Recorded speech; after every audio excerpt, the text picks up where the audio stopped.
क्या सच में हिंदू मुस्लिम भाईचारा सिर्फ एक किताबी बात रह गई है? दिल्ली के उत्तम नगर में जो हुआ उसे देखने के बाद आपका भाईचारे पर से विश्वास उठ जाएगा। एक 7 साल की नन्ही बच्ची के हाथ से छूटा होली का गुब्बारा किसी की जान का दुश्मन बन जाएगा, ये किसी ने सोचा भी न था। लेकिन मजहबी उन्माद ने एक मासूम 27 साल के तरुण की जान ले ली। त्योहार का दिन था, घर में खुशियां थी, लेकिन एक छोटी सी भूल ने मातम फैला दिया। दिल्ली के उत्तम नगर में छत से एक बच्ची ने गुब्बारा फेंका, जिसकी कुछ छींटे एक मुस्लिम महिला पर क्या गिरी, मानो मौत को न्योता मिल गया। पहले उस महिला ने छोटी सी बच्ची को भद्दी भद्दी गालियां दी और फिर इस मामूली बात को खूनी संघर्ष में तब्दील कर दिया। जिनसे हम भाईचारे की उम्मीद करते हैं, उन्होंने अपनी असली मानसिकता दिखा दी। आरोप है कि करीब 30 से 40 लोग एकजुट होकर आए, जबरन घर का दरवाजा तोड़ा और अंदर घुसकर कत्लेआम मचा दिया। 27 साल का तरुण जो अपने परिवार का सहारा था, उसे लाठी डंडों से तब तक पीटा गया जब तक उसके प्राण नहीं निकल गए। बीच बचाव करने आए तरुण के पिता और चाचा को भी इन दरिंदों ने नहीं बख्शा। तरुण की हत्या के बाद पूरे इलाके में हड़कंप मच गया है। हिंदू समुदाय के लोग सड़कों पर उतर आए हैं और दोषियों को फांसी की सजा के साथ साथ उनके अवैध निर्माण पर बुलडोजर एक्शन की मांग कर रहे हैं। सवाल ये है कि क्या एक गुब्बारे की कीमत अब इंसानी जान से चुकाई जाएगी? क्या भाईचारे की दुहाई देने वाले अब चुप्पी साध लेंगे? नेटवर्क हिंदुस्तान न्यूज आज ये सवाल पूछता है कि कब तक मासूम हिंदू अपनी जान गंवाते रहेंगे? क्या पुलिस और प्रशासन इन अपराधियों को ऐसी सजा देगा जो नजीर बने? हम तरुण के परिवार को इंसाफ दिलाने के लिए इस मुहिम को जारी रखेंगे। देखते रहिए सच का आईना, नेटवर्क हिंदुस्तान न्यूज।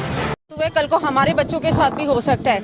अगर एक बच्ची से गलती से गुब्बारा नीचे गिर गया, उसका ये मतलब तो नहीं बनता कि उसकी जान ले ली जाए। ये लोग उस परिवार की क्या हालत है जिन्होंने अपने जवान बच्चे को खो दिया है। मतलब कि कोई इंसाफ नहीं है यहाँ पे। अभी तक से कुछ हुआ नहीं है, रिपोर्ट बनी नहीं है, तभी तो ये माँ बाप बैठे हुए हैं इधर रो रहे हैं, दुआ लगा रहे हैं, धमकियां दे रहे हैं। बिंदापुर भी जजा कॉलोनी के अंदर भी हम लोग हनुमान चालीसा करवाते हैं। मेरे हस्बैंड सुनील शर्मा विश्व हिंदू परिषद से है, मेरा बेटा कार्तिक शर्मा बजरंग दल से है। और वहाँ पर इन लोगों ने मांस के टुकड़े फेंके तो मेरे हस्बैंड ने पकड़ा, तो उनको भी धमकियां दी जा रही है कि इन बाप बेटों को दोनों को चक्कू मारनी है। मैं यूथ स्टैंड सोसाइटी से हूँ, मेरे को भी पीछे धमकी आई थी कि मैडम आप अपने कदम पीछे ले लीजिए, आप जिस प्रकार से सबको मदद करती फिर रही हैं, कल को ये ना आपकी फैमिली क्या कर लेगी, या इतने सारी युवा पीढ़ी आपके साथ क्या कर लेगी जब आपको मारकर ही चले गए।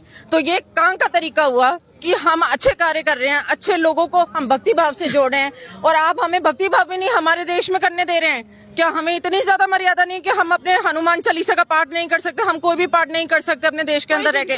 और जो बेचारे होली खेल रहे हैं, होली एक हिंदुओं का त्योहार माना जाता है। हमने कब, आप मुझे ये बताइए, आधा हमने किसी मुसलमान को रोका आप नमाज मत पढ़िए, आप अपना त्योहार मत बनाइए, ईद मत बनाइए? हमने किसी त्योहार के लिए किसी को रोका नहीं। ये स्वतंत्र देश है और यहाँ पे ये लोग हमें कहते हैं कि नहीं ये काम नहीं करना, होली नहीं खेलना। एक बच्ची से अगर गुब्बारा गिर गया, एक बच्चे की जिंदगी ले ली इन लोगों ने। इनको शर्म आनी चाहिए। और आज भी अगर हम यहीं पे चुप रह गए तो आज इनका बच्चा कल को हमारा बच्चा होगा, कल किसी दूसरे तीसरे का बच्चा होगा।